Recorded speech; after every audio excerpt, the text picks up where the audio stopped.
ಶ್ರೀ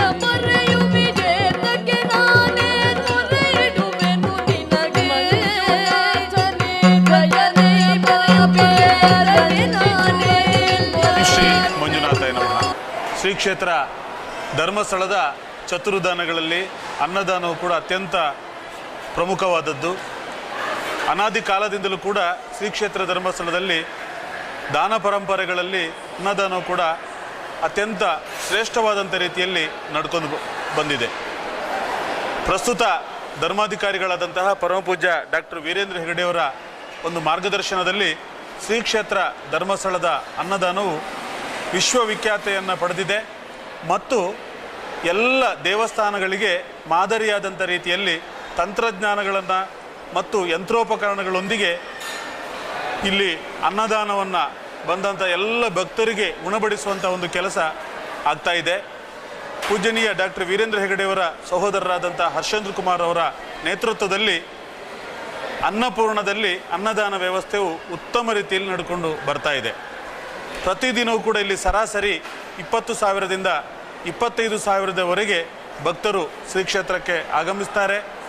ಬಂದಂತಹ ಎಲ್ಲ ಭಕ್ತರು ಸ್ವಾಮಿಯ ದರ್ಶನ ಭಾಗ್ಯವನ್ನು ಪಡೆದ ನಂತರ ಅನ್ನಪ್ರಸಾದವನ್ನು ಸ್ವೀಕರಿಸಿ ಅತ್ಯಂತ ಸಂತುಷ್ಟ ಭಾವನೆಯಿಂದ ಇಲ್ಲಿಂದ ಅವರು ನಿರ್ಗಮಿಸ್ತಾರೆ.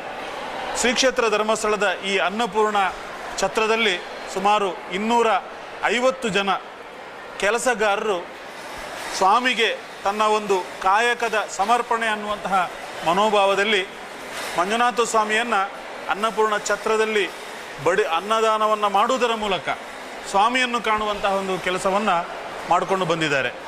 ಸುಮಾರು 45 ವರ್ಷಗಳಿಂದ ನಿರಂತರವಾಗಿ ಈ ಅನ್ನಪೂರ್ಣದಲ್ಲಿ ದುಡಿಯುವಂತಹ ಸಿಬ್ಬಂದಿಗಳು ಇಲ್ಲಿ ನಿಮಗೆ ಕಾಣಲಿಕ್ಕೆ ಸಿಗ್ತಾರೆ. ಈ ಒಂದು ಅನ್ನಪೂರ್ಣದ ಈ ಒಂದು ಹಾಲಲ್ಲಿ ಎಟ್ ಎ ಟೈಮಿಗೆ ಸುಮಾರು 3,000 ಜನ ಇಲ್ಲಿ ಊಟಕ್ಕೆ ಕೂತ್ಕೊಳ್ತಾರೆ. ಹಾಗೆ ಸುಮಾರು 15 ನಿಮಿಷಕ್ಕೆ ಊಟ ಮಾಡಿ ಹೇಳ್ತಾರೆ ಮತ್ತು ಸ್ವಚ್ಛವೂ ಕೂಡ ಸುಮಾರು 8 ಜನ ಸಿಬ್ಬಂದಿಗಳ ಕೆಲಸವನ್ನು ಯಂತ್ರ ಮಾಡ್ತದೆ. ಅದರ ಜೊತೆಗೆ ವಿಶೇಷತೆ ಏನು ಅಂತ ಹೇಳಿದ್ರೆ, ಕಳೆದ 40 ವರ್ಷಗಳಿಂದ ಇಲ್ಲಿ ಏನು ಅನ್ನ ಸಾರು ಸಾಂಬಾರು ಏನು ನಾವು ಮಾಡ್ತೇವೆ, ಕಟ್ಟಿಗೆ ಇಲ್ಲದೆ ನಾವು ಮಾಡ್ತಾ ಇದ್ದೇವೆ. ಅದರಲ್ಲಿ ಕೂಡ ಕಳೆದ 20 ವರ್ಷಗಳಿಂದ ಸ್ಟೀಮ್ ಬಾಯ್ಲರ್ ಏನು ರನ್ ಆಗ್ತದೆ, ಅದು ಬಾಯ್ಲರ್ ಮೂಲಕ, ಉದಾಹರಣೆಗೆ ಡೀಸೆಲ್ ಅನ್ನು ಉಪಯೋಗ ಮಾಡಿ ಕಟ್ಟಿಗೆಯನ್ನು ಉಪಯೋಗ ಮಾಡದೆ ಪರಿಸರ ಸಂರಕ್ಷಣೆ ಮಾಡುವುದರ ಜೊತೆಗೆ ಏನು ಡೀಸೆಲ್ನ ಮೂಲಕ ಆ ಒಂದು ಬಾಯ್ಲರ್ ನಡೀತದೆ. ಗಂಟೆಗೆ ಸುಮಾರು 850 ಲೀಟ್ರ್ ವಾಟರ್ ಹೀಟಾಗಿ ಸ್ಟೀಮ್ ಆಗಿ ಮೇಲ್ಭಾಗಕ್ಕೆ ಬಂದು ಅನ್ನ ಸಾರು ಸಾಂಬಾರನ್ನು ನಾವು ಮಾಡ್ತೇವೆ.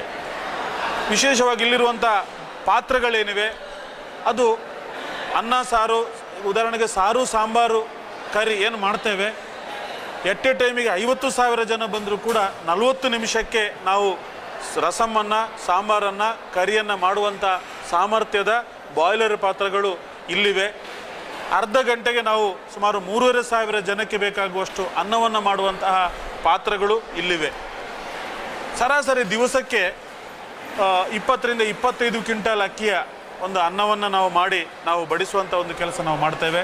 ಸರಾಸರಿ ದಿವಸಕ್ಕೆ 4,000 ಲೀಟ್ರಷ್ಟು ಸಾರು, ಸುಮಾರು 2,500ದಿಂದ 3,000 ಲೀಟ್ರ್ವರೆಗೆ ಸಾಂಬಾರು, ಸುಮಾರು 1,500ದಿಂದ 2,000 ಲೀಟ್ರ್ವರೆಗೆ ಕರಿಯನ್ನು ನಾವು ಇಲ್ಲಿ ನಾವು ಕೊಡ್ತೇವೆ. ಸರಾಸರಿಯಾಗಿ ದಿನವೊಂದಕ್ಕೆ ಸುಮಾರು 1,000ದವರೆಗೆ ತೆಂಗಿನಕಾಯಿಯ ಒಂದು ಖರ್ಚು ಬರ್ತದೆ. ಸುಮಾರು 600 ಲೀಟ್ರ್ ಮಜ್ಜಿಗೆಯನ್ನು ಕೂಡ ಶ್ರೀ ಕ್ಷೇತ್ರ ಧರ್ಮಸ್ಥಳದಲ್ಲಿ ಇಲ್ಲಿಯೇ ಗೋಶಾಲೆ ಇದೆ. ಆ ಗೋಶಾಲೆಯಿಂದ ಬರುವಂಥ ಮಜ್ಜಿಗೆಯನ್ನು ನಾವು ಉಪಯೋಗ ಮಾಡ್ತೇವೆ. ಹಾಗಾಗಿ ಹೊರಗಡೆಯಿಂದ ನಾವು ಖರೀದಿ ಮಾಡೋದಿಲ್ಲ.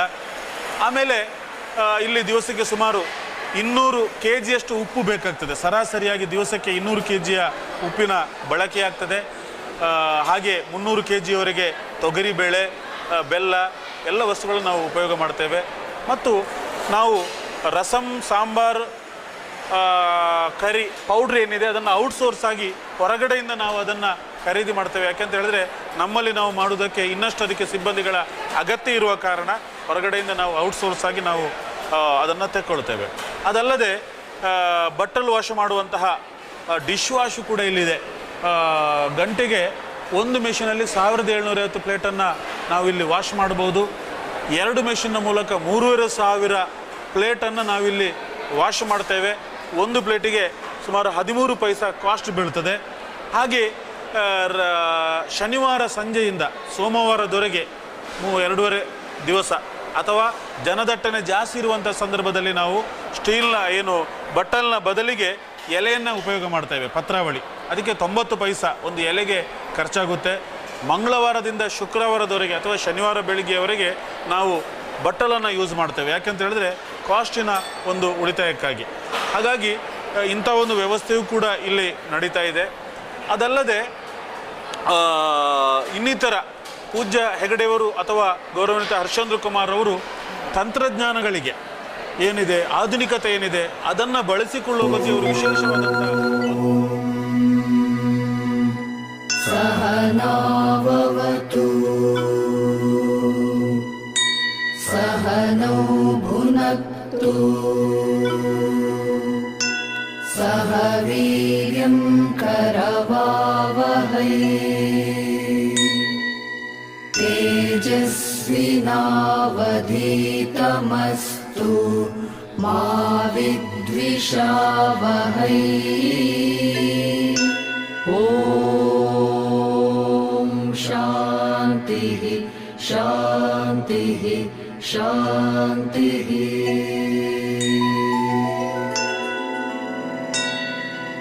ಅಂತಿಮ ಸತ್ಯ ನಮಃ ಶಿವಾಯ.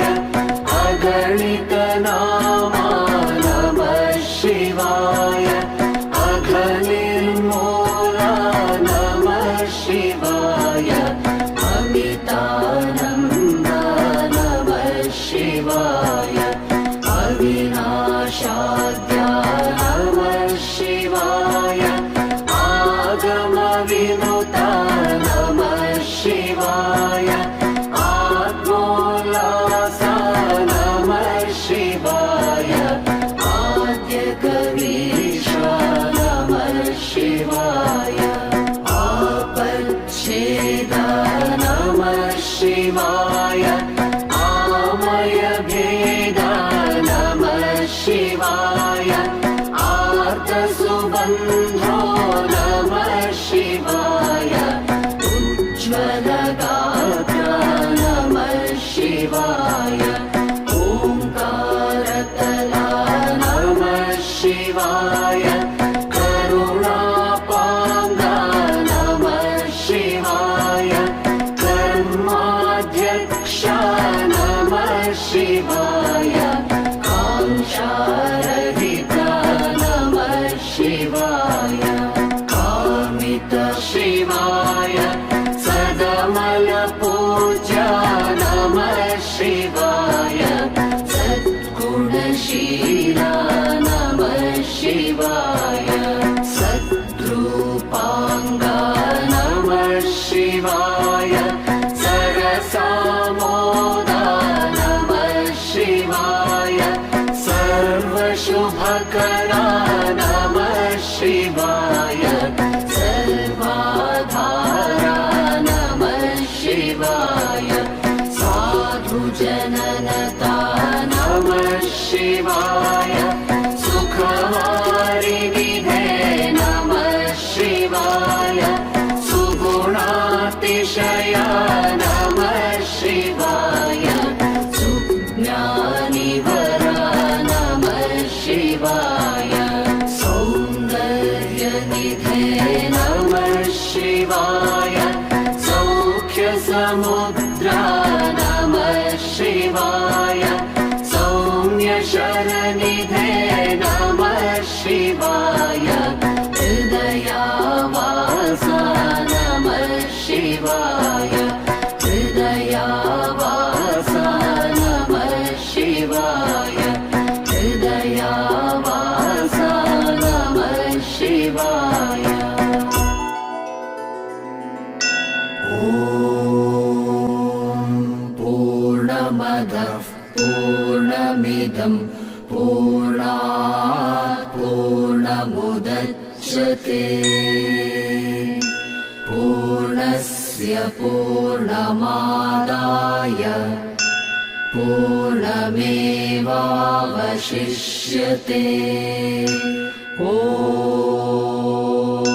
शान्तिः शान्तिः शान्तिः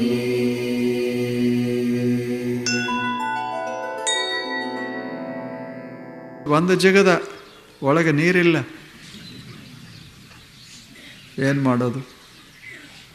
ನೋಡಿ ಜಿಗೆ ನೀರು ಅದನೋ ಇಲ್ಲವೋ, ಎಷ್ಟು ಆಳದ ಅದು, ನೀನು ಜಿಗದರ ಸರಿ ಆಗ್ತದೋ ಇಲ್ಲೋ ಸ್ವಲ್ಪ ವಿಚಾರ ಮಾಡೋ. ಜಿಗ್ಯಾಕೆ ಬರ್ತದಂತ ಸಿಕ್ಕಲ್ಲಿ ಜಿಗಿಬೇಡ ಅಷ್ಟೇ. ಮಾತಾಡಕ್ಕೆ ಬರ್ತದಂತ ಸಿಕ್ಕದ್ದು ಮಾತಾಡಿ ಸಿಕ್ಕ ಬೀಳಬೇಡ. ಆಗ ಏನೋ ಮಾಡಕ್ಕೆ ಬರ್ತದಂತ ಏನರೇ ಮಾಡ್ಕೋತ ಹೋಗಬೇಡ.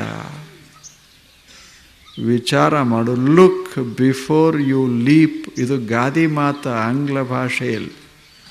ನೀನು ಜಿಗಿಯೋ ಮೊದಲ ನೋಡೊಂದಿಷ್ಟು ಒಳಗೆ, ಒಂದು ಸ್ವಲ್ಪ ಒಳಗೆ ನೋಡು. ಬಾವಿ ಹತ್ತಿರ ಬಾ, ಆನಂತರ ನೋಡಿ ನೀರದ ಅಂತ ಖಾತ್ರಿ ಆದ ಬಳಿಕ, ಸಾಕಷ್ಟು ನೀರದ ಅಂದ ಬಳಿಕ ಜಿಗಿ, ಏನಾಗೋದಿಲ್ಲ. ಆದರೆ ಹಂಗೆ ಜಿಗದ್ರೆ ಮ್ಯಾಲರೆ ಹೋಗಬೇಕು, ದವಾಖಾನೆಗೆರೆ ಹೋಗಬೇಕು, ಇನ್ನೇನು ಮಾಡೋಕ್ಕಾಗ್ತದೆ? ಜೀವನದ ತುಂಬ ಅನುಭವಿಸಬೇಕಾಗ್ತದೆ. ಅದಕ್ಕೆ ಸ್ವಲ್ಪ ಇನ್ನೊಬ್ಬರ ವಸ್ತು ಮುಟ್ಟೋಕ್ಕಿಂತ ಮೊದಲು ಸ್ವಲ್ಪ ಯೋಚನೆ ಮಾಡು. ಅಥವಾ ನೀನೇ ಏನಾದರೂ ಅನುಭವಿಸುವ ಮೊದಲ ಯೋಚನೆ ಮಾಡು. ಪರಿಣಾಮ ಏನಾದೀತು ಸ್ವಲ್ಪ ನೋಡು. ಈಗ ಆಗುವುದಿಲ್ಲೇನೋ, ಅರಣ್ಯದಾಗ ಹೋಗಿರ್ತಾರೆ, ಸುಮ್ಮನೆ ಚುಟ್ಟ ಹಚ್ಚಿಕೊಂಡು ಹೋಗ್ತಾರೆ, ಸಿಗರೇಟ್ ಹಚ್ಕೊಂಡು ಹೋಗಿ ಸುಮ್ಮನೆ ಹಿಂಗೆ ಒಗಿತಾರೆ. ಒಂದು ಇಷ್ಟ ಸಿಗಾರೇಟು ಎಲ್ಲ ಸೇದಿರ್ತಾನೆ, ಒಂದು ಕೊನೆಗೆ ಒಂದು ಇಟ್ಟ ಉಳಿದಿರ್ತದೆ. ಸರಿಯಾಗಿ ಅದನ್ನು ಆರಿಸಿ ಒಗಿಬೇಕಲ್ಲ, ಸುಮ್ಮನೆ ಹಿಂಗೆ ಒಗಿತಾರೆ. ಅವಾಗೇನು ಅನ್ನಿಸೋದಿಲ್ಲ, ಒಂದು ಇಟ ಅದ ಅಂತ ಅನ್ನಿಸ್ತದೆ. ಅದು ಹುಲ್ಲಿಗೆ ಹತ್ಕೋತದೆ, ಆ ಬಳಿಕ ಅರಣ್ಯಕ್ಕೆ ಹತ್ತದೆ. ಒಂದು ಈಟ್ ಅನ್ನೋದು ಅರಣ್ಯವನ್ನೇ ನಾಶ ಮಾಡುತ್ತೆ, ಹತ್ತಿ ಉರಿತದೆ. ಆಗಲಿಲ್ಲೇನು, ಕೆಲವು ವರ್ಷಗಳ ಹಿಂದೆ ಇಂಡೋನೇಸಿಯಾದಲ್ಲೇ ಉರಿತಾನೇ ಇತ್ತು. ಮಳೆಗಾಲ ಆರಿಸ್ಬೇಕಾಯಿತು, ಮಳೆ ಬಂದ ಬಳಿಕ ಆರ್ತು. ಏನು ಅಂದ್ರೆ ಒಂದು ಸಿಗಾರೇಟದ ತುದಿ ಅಷ್ಟು ತುಂಡ. ಹಂಗೆ ಉಪೇಕ್ಷೆ ಮಾಡಬಾರ್ದು, ಇಷ್ಟ ಅದ ಅಂತ ವಿಚಾರ ಮಾಡಬಾರ್ದು. ಸಂಪೂರ್ಣದನ್ನು ತೆಗೆದು ಹಾಕಿ ಕಾಳಜಿನೂ ಇರಬೇಕು, ಜ್ಞಾನವೂ ಇರಬೇಕು. ಇದರಿಂದ ಮುಂದೆ ಹಿಂಗೆ ಆದೀತಲ್ಲ ಅಂತ ಸ್ವಲ್ಪ ಜ್ಞಾನ ಬೇಕಲ್ಲ. ಹಾಗೆ ಶಿಷ್ಯನೇ, ಏನು ಮಾತನಾಡ್ತಿ, ಏನು ನೋಡ್ತಿ, ಏನು ಮಾಡ್ತಿ, ಇದರಿಂದ ಏನೇನು ಪರಿಣಾಮ ಆದೀತು ಸ್ವಲ್ಪ ಯೋಚಿಸು. ಆ ಬಳಿಕ ಗೊತ್ತಿರಲಿ, ಇದಕ್ಕೆಲ್ಲ ಮೂಲ ಕಾರಣ ಜ್ಞಾನದ ಅಭಾವ. ಜ್ಞಾನ ಬಹಳ ಮಹತ್ವದ್ದು ಮನುಷ್ಯನಿಗೆ. ಇಂಥ ಜ್ಞಾನ ಉಳ್ಳವರಿಗೆ ಜ್ಞಾನಿಗಳು ಅಂತ ಕರೆಯೋದು. ಮತ್ತು ಸರಿಯಾದ ಜ್ಞಾನ ಇರಬೇಕು. ಸುಮ್ಮನೆ ಅವಸರದಾಗ ತಪ್ಪು ತಿಳ್ಕೋಬಾರ್ದು. ಈಗ ಅವಸರದಾಗ ಆಗೋದಿಲ್ಲೇನು, ಬರ ಎದ್ದವರೇ ನಮ್ಮದ ಅಂತ ತಿಳ್ಕೊಂಡು ಯಾರ್ದಾರೆ ಚಪ್ಪಲ್ ಹಾಕ್ಕೊಂಡು ಹೋಗ್ತೀವಿ. ಅವಸರ, ಉದ್ದೇಶ ಏನಿರುವುದಿಲ್ಲ. ಆದರೆ ಅವಸರ, ಸ್ವಲ್ಪ ಯೋಚನೆ ಮಾಡಿ ನಿಧಾನವಾಗಿ ಅವಧಾನ ಇರಬೇಕು. ಸ್ವಲ್ಪ ನಿಧಾನವಾಗಿ ಇದು ನಂದು ಹೌದೋ ಅಲ್ವೋ, ಹಂಗೆ ಕಾಲ ಹಚ್ಚಿ ಅದನ್ನು ಇಟ್ಟುಕೊಂಡು ಹೋಗೋದು ಆರಾಮಿರ್ತದೆ, ಕಾಲು ಹಾಕಿ ಹೋಗೋದು. ಆದರೆ ಯಾರ್ದೋ ಇದರ ಕಾಲು ಹಾಕ್ಕೊಂಡು ಹೋದೇವಿ ಅಂದರೆ ಏನಾಗ್ತದೆ? ಏನು ಒಂದಿಷ್ಟು ಸಮಾಧಾನ ಇತ್ತು, ಅದು ಹೋಗ್ತದೆ ಅಷ್ಟು, ಆಗುವುದಿಲ್ಲ. ಹಾಗೆ ಮನುಷ್ಯ ಸ್ವಲ್ಪ ಅವಧಾನ ಇರಬೇಕು. ಸಮಾಧಾನದಿಂದ ಜಗತ್ತಿನಲ್ಲಿ ಸ್ವಲ್ಪ ತಿಳ್ಕೊಂಡು ಸರಿಯಾದ ಜ್ಞಾನ ಮಾಡಿಕೊಂಡು, ತಪ್ಪು ಜ್ಞಾನ ಅಲ್ಲ, ಅವಸರದಾಗ ತಪ್ಪು ಜ್ಞಾನ ಭಾಳ ಆಗ್ತಾವೆ. ಅವಸರ ಮಾಡೋಕ್ಕೆ ಹೋಗಿ ತಪ್ಪಾಗ್ತಾವೆ. ಒಬ್ಬ ರಾಜ ಇದ್ದ. ರಾಜನಿಗೆ ಇಬ್ಬರು ಹೆಂಡ್ರವರು. ಆ ಹೆಂಡ್ರ ಇಬ್ಬರು ಒಬ್ಬ ಶರ್ಮಿಷ್ಠೆ, ಇನ್ನೊಬ್ಬಳು ದೇವಯಾನಿ ಅಂತ ಇಬ್ಬರಿದ್ರು. ಹೆಸರು ಏನಾಕಿರಲಿ, ಮಜಾ ಹೆಂಗದ. ಆಕೆ ದೇವಯಾನಿ, ಆಕೆ ಒಬ್ಬ ವಿದ್ವಾಂಸರ ಗುರುವಿನ ಮಗಳು. ಶರ್ಮಿಷ್ಠೆ ಒಬ್ಬ ರಾಜನ ಮಗಳು. ಇಬ್ಬರು ಸ್ನಾನಕ್ಕೆ ಹೋಗ್ಯಾರ. ಕಥೆ ನಡೆದದ್ದಿದೋ, ಈಗಲ್ಲ, ಸಾವಿರಾರು ವರ್ಷಗಳ ಹಿಂದೆ. ಎಂದು ನಡೆದದ ಗೊತ್ತಿಲ್ಲ, ಆದರೆ ನಡೆದದಂತ ಬರೆದಾರ. ಹೊಳೆ ಹರಿತಾದ ಸ್ವಚ್ಛ ನೀರ ಈ ಉಸುಕಿನ ಪ್ರದೇಶ ಮ್ಯಾಲ, ಉಸುಕಿನ ದಂಡಿ, ಅಲ್ಲಿ ಶರ್ಮಿಷ್ಠೆ ರಾಜನ ಮಗಳು ತನ್ನ ಬಟ್ಟೆ ಹಿಂಗಿಟ್ಟಾಳ. ಇಲ್ಲಿ ದೇವಯಾನಿ ಆಕೆಯ ಬಟ್ಟೆ ಹತ್ತರನೇ ಇನ್ನೊಂದು ಕಡೆ ದೇವಯಾನಿ ತನ್ನ ಬಟ್ಟೆಯನ್ನು ಇಟ್ಟಾಳ. ಶರ್ಮಿಷ್ಠೆಯ ತಂದೆ ರಾಜ, ದೇವಯಾನಿಯ ತಂದೆ ಗುರು. ಯಾರಿಗೆ? ರಾಜನಿಗೆ ಗುರು. ಇವರಿಬ್ಬರು, ಇಲ್ಲಿ ದೇವಯಾನಿ, ಇಲ್ಲಿ ಶರ್ಮಿಷ್ಠ, ಇಬ್ಬರು ಗೆಳತಿಯರು. ಬಟ್ಟೆ ಹಿಂಗಿಟ್ಟಾರ. ಕಥೆ ಕೇಳಂಗದ. ಸ್ನಾನಕ್ಕೆ ಹೋದ್ರು ಒಳಗೆ. ಅದರಾಗ ಏನಾಯಿತು, ಗಾಳಿ ಬಂದು ಈ ಬಟ್ಟೆ ಎರಡೂ ಅಲ್ಲೊಂದು ಬಿತ್ತು, ಇದು ಅಲ್ಲಿ ಹೋಯಿತು, ಅದು ಇಲ್ಲಿ ಬಿತ್ತು, ಮಿಶ್ರ ಅದು ಗಾಳಿಯಿಂದ. ಶರ್ಮಿಷ್ಠೆ ಮ್ಯಾಲ ಬಂದು ಬರಬರ ಬಂದು ಒಂದು ಬಟ್ಟೆ ತಗೊಂಡು ಉಟ್ಕೊಂಡ್ಲು. ಅದು ಹಾಕಿದಿರಲಿಲ್ಲ. ಜಗಳ ಶುರುವಾಯ್ತು. ನನ್ನ ಬಟ್ಟೆ ಉಟ್ಟುಕೊಳ್ಳುವಷ್ಟು ನಿನಗೆ ಹೆಂಗೆ ಧೈರ್ಯ ಬಂತು ಅಂದ್ಲು. ನಾನು ನಿನ್ನ ತಂದೆಯ ಗುರುವಿನ ಮಗಳು, ನೀನು ಕನಿಷ್ಠ. ಶುರುವಾಯಿತು. ಏನಾಗಿತ್ತು ಅಂದ್ರೆ, ಅವಸರದಾಗ ತಂದಂತ ಉಟ್ಕೊಂಡಿದ್ಲು ಅಷ್ಟೇ. ಅವಸರ ಎಷ್ಟು ಮಜಾ ಮಾಡ್ತದ ಅವಸರ. ಆಕೆ ಶರ್ಮಿಷ್ಠ ಅಂದ್ಲು, ನನ್ನ ತಂದೆ ರಾಜನ ಅನ್ನ ತಿಂದು ಬೆಳೆದವ ನಿನ್ನ ತಂದೆ. ಆಕೆ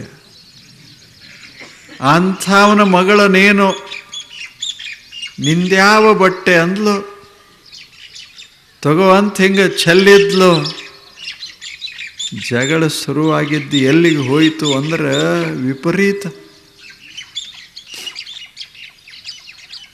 ಭಯಾನಕ ಪರಿಸ್ಥಿತಿ. ಮುಂದೆ ಕಥೆ ಹೇಳೋದು ಬೇಡ. ಜಗಳದ ಕಥೆ ಏನಿರ್ತಾವೆ, ಮುಂದೆ ಏನರ ಆಗಿರ್ತದೆ ಅಷ್ಟೆ.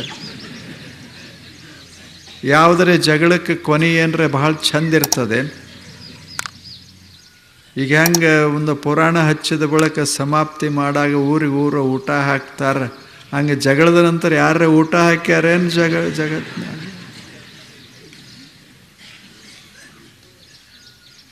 ಇಬ್ಬರಿಗೆ ಜಗಳ ಆಗಿ ದೊಡ್ಡ ಹಗರಣ. ಮತ್ತು ಅದಕ್ಕೆ ಏನೂ ಇಲ್ಲ, ಏನೇನೂ ಇಲ್ಲ. ಗಾಳಿಗೆ ಬಟ್ಟೆ ಬಂದು ಇಲ್ಲಿ ಬಿದ್ದದ, ತಂದೆ ಅಂತ ಉಟ್ಕೊಂಡಾಳ ಅಷ್ಟೆ. ಅವಸರ. ಸ್ವಲ್ಪ ಯೋಚನೆ ಮಾಡಬೇಕು. ಅವಸರದಿಂದ ಸರಿಯಾದ ಜ್ಞಾನ ಆಗುವುದಿಲ್ಲ. ತನ್ನ ಅಲ್ಲದ್ದು ತನ್ನದಂತ ಸಹಜ ತಿಳ್ಕೊಂಡಿದ್ದಕ್ಕೆ ಇಷ್ಟು ಹೋರಾಟ. ತಪ್ಪ ಒಂದು ಇಷ್ಟ ಇದ್ದರೂ ಸಹಿತ ಪರಿಣಾಮ ಬಹಳ ಆಗ್ತಿರ್ತದೆ, ಬಹಳ ದೊಡ್ಡ ಪರಿಣಾಮ ಆಗ್ತದೆ. ಅದಕ್ಕೆ ಮನುಷ್ಯ ಯೋಚನೆ ಮಾಡಬೇಕು.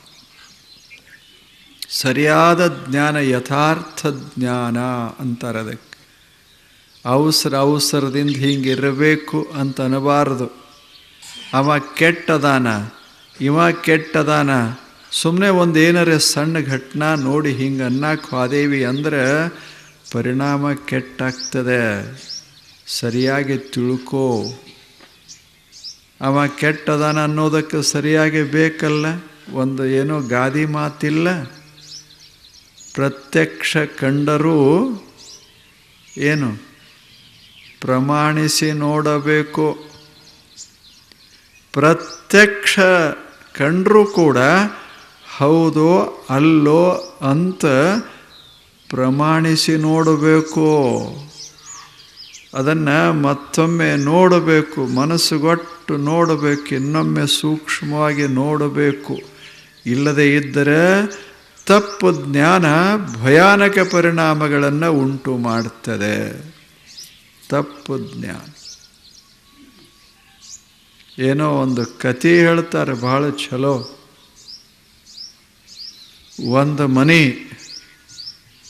ಅಲ್ಲಿ ಒಬ್ಬ ತಾಯಿ, ಒಂದು ಸಣ್ಣ ಮಗು, ಅದಿನ್ನೂ ಓಡಾಡೋಕ್ಕೆ ಬರ್ತಿರಲಿಲ್ಲ, ಅಷ್ಟು ಅದು ಸಣ್ಣ ಮಗು ಮಲಗ್ಯದ. ಅಲ್ಲಿ ಆ ಮನೆಯೊಳಗೆ ತಾಯಿ ಏನು ಮಾಡಿದ್ಲು ಅಂದ್ರೆ ಒಂದು ಮುಂಗ್ಲಿ ಸಾಕಿದ್ಲು. ಇಲ್ಲ, ಕಥೆ ಗೊತ್ತಿಲ್ಲ, ಒಂದು ಮುಂಗ್ಲಿ ಸಾಕಿದ್ಲು. ಸುಮ್ಮನೆ ನೆನಪ ಇದು. ಮುಂಗ್ಲಿ ಬಹಳ ಚಲೋ ಇತ್ತು. ಮುಂಗ್ಲಿ ಆ ತಾಯಿಯ ಮನೆಯೊಳಗೆ ಆ ಮನೆಯದೇ ಆಗಿತ್ತು. ಅಷ್ಟು ತಾಯಿ ಮೇಲೆ, ಆ ಮಗುವಿನ ಮೇಲೆ ಅದಕ್ಕೆ ಪ್ರೇಮ ಇತ್ತು. ಅದಕ್ಕೆ ಮುಂಗ್ಲಿಗೆ ಒಂದು ದಿವಸ ತಾಯಿ ಮಗು ಮಲಗಿತ್ತು. ತಾಯಿ ಕೊಡ ತಗೊಂಡು ನೀರಿಗೆ ಹೊರಟ್ಲು. ಹೋಗಾಗ ಇದಿತ್ತಲ್ಲ, ಯಾವುದು ಮುಂಗ್ಲಿ, ಆಕೆಗೆ ಭರವಸೆ. ಮುಂಗ್ಲಿ ಈ ಮನೆಯನ್ನು, ಈ ಮಗುವನ್ನು ನೋಡ್ತಾ ಇರ್ತದಂತ ಭರವಸೆ. ಆ ಮುಂಗ್ಲಿಯನ್ನು ಆ ಮಗುವಿನ ಹತ್ತಿರ ಕೂಡಿಸಿ ಆಕೆ ನೀರು ತರಕ್ಕೆ ಹೋದ್ಲು. ಹೋದ ಬಳಿಕ ಒಂದು ಹಾವ ಬಂತು. ಹಾವಿನ ಕೂಡ ಹೋರಾಟ ಮಾಡ್ತು. ಯಾವುದು ಸಣ್ಣ ಮುಂಗ್ಲಿ ಅದು, ಪಾಪ ಒಂದು ಇಟ ಇತ್ತು. ಆದರೆ ಈ ಮಗುವಿನ ಹತ್ತಿರ ಹಾವು ಬರಲಾರ್ದಂಗೆ ಹೋರಾಟ ಮಾಡ್ತಿತ್ತು. ಹೆಂಗಿರಬೇಕು ಅದು? ಎಷ್ಟು ನಂಬಿಕೆ, ಎಷ್ಟು ನಂಬಿಕೆ ಮನುಷ್ಯನಾಗದ ಏನು ಹೇಳಿ? ಎಂಥ ವಿಶ್ವಾಸ ಮನುಷ್ಯನ ಮೇಲೆ, ಆ ತಾಯಿಯ ಮೇಲೆ, ಆ ಮಗುವಿನ ಮೇಲೆ ಅಷ್ಟು ಅದಕ್ಕೆ ಪ್ರಾಣ ಹಂಗೆ ಹರಿದು ಒಂದು ದೊಡ್ಡ ಅದು ಹಾವು ಅದರ ಕೂಡ ಹೋರಾಟ ಮಾಡ್ತು. ಹೋರಾಟ ಮಾಡಿ ಕೊಂದಿತು. ಅದಕ್ಕಿಷ್ಟು ಸಂತೋಷ ಆಗಿತ್ತು, ಮುಖಕ್ಕೆಲ್ಲ ರಕ್ತ ಹತ್ತಿತ್ತು, ಭಾರಿ ಸಂತೋಷ ಆಗಿತ್ತು. ಯಾವಾಗ ತಾಯಿ ಬರ್ತಾಳ, ಯಾವಾಗ ನಾ ಮುಖ ತೋರ್ಸೇನಿ ಅಂತ ಅದಕ್ಕೆ ಮುಂಗ್ಲಿಗೆ ಆ ಹುಡುಗ ಮಲ್ಲಿಗೆ ಅದ. ಇನ್ನು ಈಕೆ ಕೊಡ ಹೊತ್ಕೊಂಡು ಬಂದ್ಲು. ಬಾಗಿಲದಾಗ ನಿಂತದ ಮುಂಗ್ಲಿ, ರಕ್ತ ರಕ್ತ ಆಗ್ಯದ. ಆಕೆಗೆ ಅನ್ನಿಸ್ತು ಇದು ಮಗುವನ್ನು ಹಾಳು ಮಾಡ್ಯದ, ತಿಂದದ ಅಂತ. ತಪ್ಪು ತಿಳುವಳಿ. ಅದು ಎಷ್ಟು ಆನಂದವಾಗಿ ಬಂದಿತ್ತು. ಏನು ತಲೆ ಮ್ಯಾಗ ಕೊಡ ಇತ್ತೋ ಒಗದ್ಲೋ, ಮುಂಗ್ಲಿ ಮೇಲೆ ಒಗದ್ಲೋ. ಪಾಪ ಮುಂಗ್ಲಿ ಸತ್ತು ಬಿತ್ತು. ಎಂಥ ಭಯಾನಕ ಘಟನೆ ಆಯಿತು. ಎಷ್ಟು ಆನಂದವಾಗಿ ಅದು ಹೇಳಲಿಕ್ಕೆ ಬಂದಿತ್ತು, ಮಗುವನ್ನು ನಾನು ರಕ್ಷಿಸಿದ್ದೇನೆ ಅಂತ ಹೇಳಲಿಕ್ಕೆ ಬಂದ ಮುಂಗ್ಲಿಯನ್ನು ಕೊಂದಳು. ಯಾಕೆ? ತಪ್ಪು ತಿಳುವಳಿಕೆ. ಸ್ವಲ್ಪ ಯೋಚನೆ ಮಾಡಬೇಕಾಗಿತ್ತು. ಒಳಗೆ ಒಂದು ಹೆಜ್ಜೆ ಬಂದರೆ ನೋಡಬೇಕು.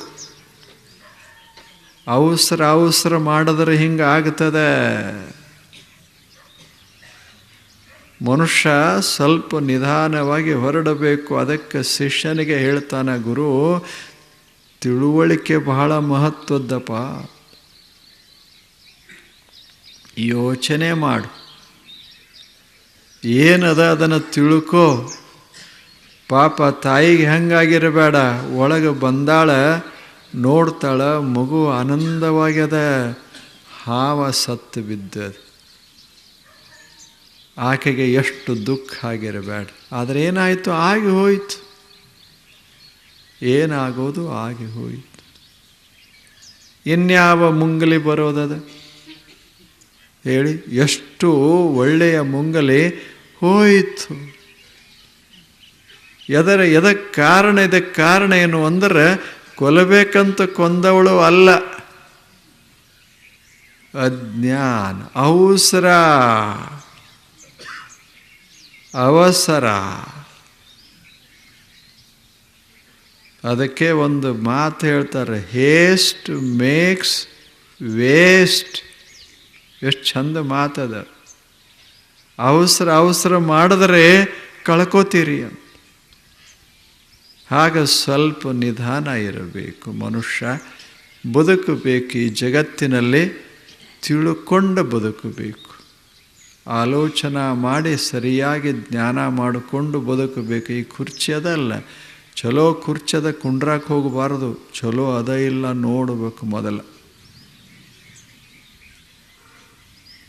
ಚೆನ್ನಾಗಿ ಅದನ ಇಲ್ಲ ನೋಡಬೇಕು. ಒಮ್ಮೊಮ್ಮೆ ಆಗುವುದಲ್ಲೇನು, ಹಿಂಗೆ ಕುರ್ಚಿ ಹಾಕಿರ್ತಾರೆ. ಬರ ಬಂದವನೇ ಒಬ್ಬ ಮ್ಯಾಲೆ ಬಂದು ಕುಂತ, ಅವನು ಅತಿಥಿನೇ. ಆದ್ರದ ಅವನ ಹೆಸರಿನ ಕುರ್ಚಿ ಅಲ್ಲ, ಅಲ್ಲಿ ಅವರು ಬೇರೆಯವರು ಕೂಡೋರಿದ್ರು. ಓದ್ಕೋಬೇಕು ಬೇಡ, ಮುಂದೆ ಬರೆದು ಇಟ್ಟಿರ್ತಾರೆ.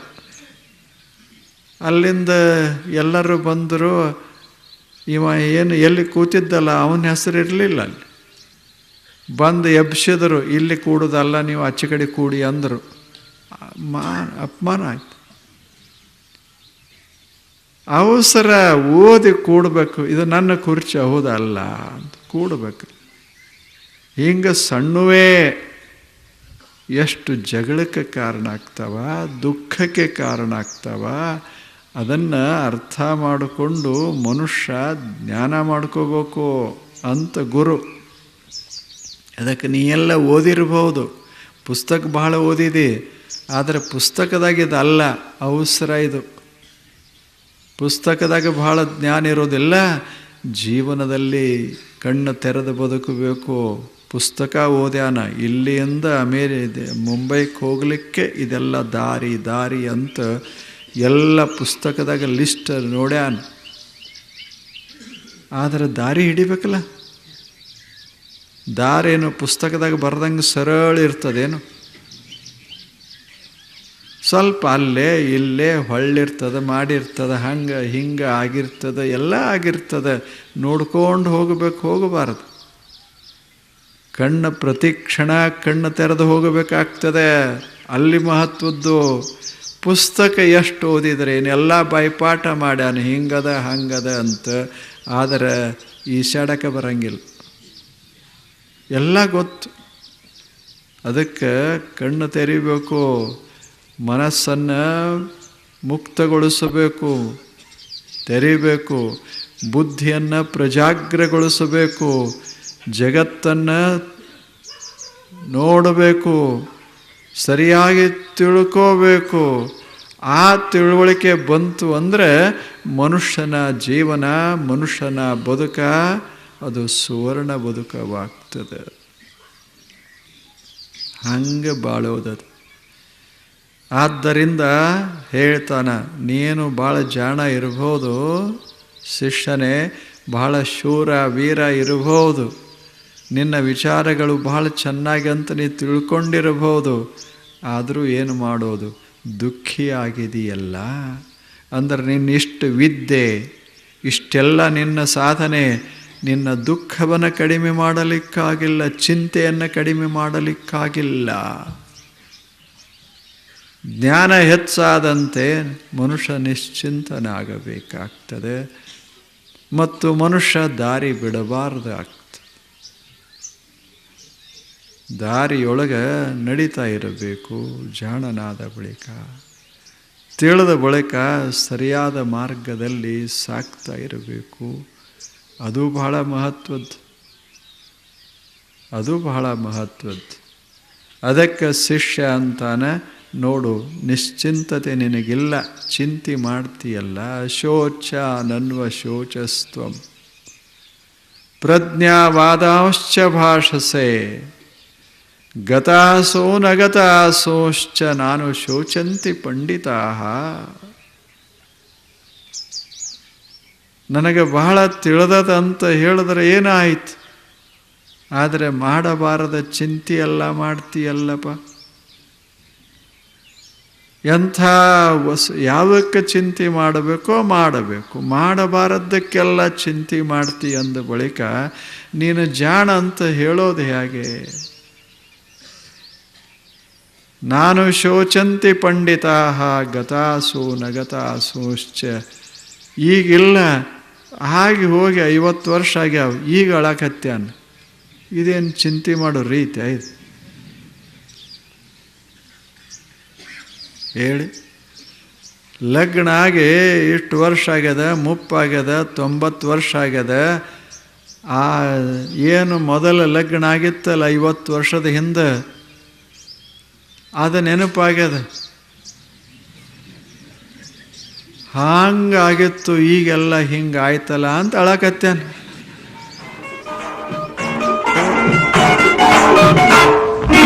ಕೈ ಕೆಸರಾದರೆ ಬಾಯಿ ಮೊಸರೆಂಬ ಹಿರಿಯರ ಅನುಭವ ಸತ್ಯ, ಇದ ನೆನಪಿಡಬೇಕು ನಿತ್ಯ.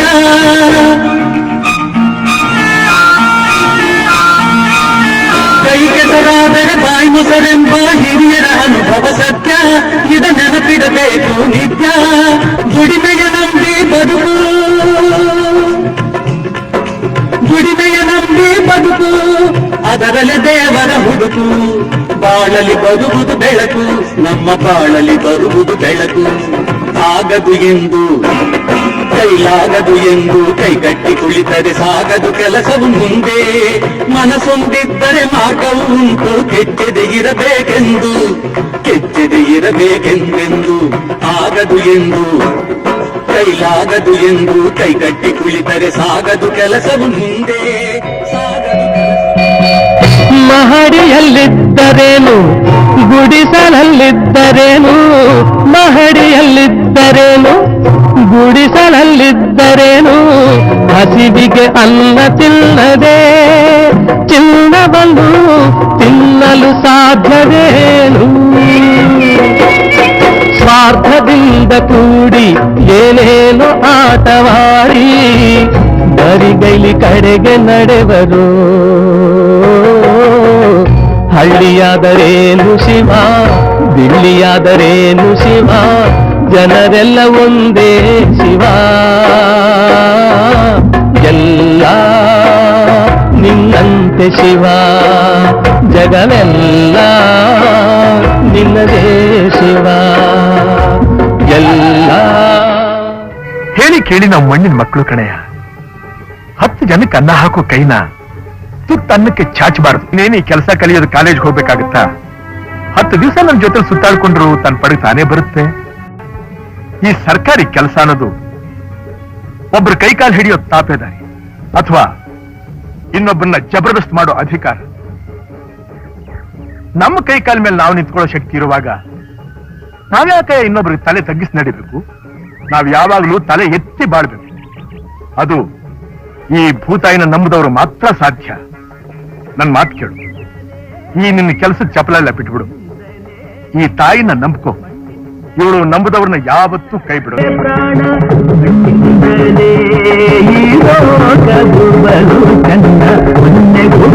ಹಸಿರನು ಆ ಹಸಿರೆ ಕೊಡುವುದು ಹುಸಿರನು, ಕನ್ನೆ ಕೊಡುವುದು ಬದುಕನು ಆ ಬದುಕೆ ಕೊಡುವುದು. ಮುಂಗಾರು ಮಳೆ ಚಂದ, ತಂಗಾರೆ ಇನ್ನೂ ಚಂದ, ತಾಯಿ ನಗು ಚಂದ, ಆರತಿ ನುಡಿ ಚಂದ, ಈ ಕಾಲ ಚಂದ, ಸಿಕ್ಕಿ ಕುಣಿವುದು ಇನ್ನೂ ಚಂದ. ಬೇರೆ ಕೆಲಸವು ಏತಕ್ಕೆ, ಆ ಚಿಂತೆ ಬಿಡು ಇನ್ನೇತಕ್ಕೆ, ನನ್ನ ಮೇಲಿಡು ನಂಬಿಕೆ, ನೀ ನಂಬಿಕೆ ನಂಬಿದೊಡೆಯಲ್ಲಂಜಿಕೆ ನೇಗಿಲನ್ನು ಹಿಡಿಯುವಾತ ನೇಗಿಲನ್ನು ಹಿಡಿಯುವಾತ ದೇಶಕ್ಕೆಲ್ಲ ಅನ್ನದಾತ ನಂಬಿ ಕೆಟ್ಟವರಿಲ್ಲ ನಂಬಿ ಕೆಟ್ಟವರಿಲ್ಲ ತಮ್ಮಯ್ಯ ಹೀಗೆ ನಂಬಿ ಕೆಟ್ಟವರಿಲ್ಲ